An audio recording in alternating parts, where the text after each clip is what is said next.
How to get say crypto coin in New York. Hello everyone, welcome to our channel. Let's see how we can do it. For this, just simply open up CoinGecko or CoinMarketCap so you can clearly see where you can purchase it. So when we scroll down on a particular coin on CoinGecko, we will be able to see all the available markets for that particular crypto. So you can check out all the crypto exchanges to be precise that are available to you in New York. Simply check this list and purchase say from this particular exchange that is available to you in New York. Otherwise, you can also go with the decentralized exchanges, and when we scroll through this particular list, we can clearly see that there are some decentralized exchanges as well from where you can purchase say like Osmosis is there, Astroport is there, so you can purchase from there as well.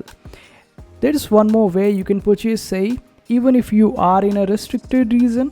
For this, you will just simply have to get VPN. You can get this one. This is free one. It is Windscribe, and currently I have connected to London since Binance is blocked in my region as well. So I can open up Binance even after getting geo-blocked by the government.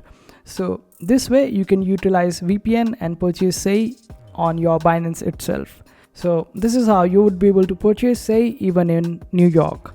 I hope this video was helpful. Make sure to hit that like button and also subscribe to our channel for more helpful videos.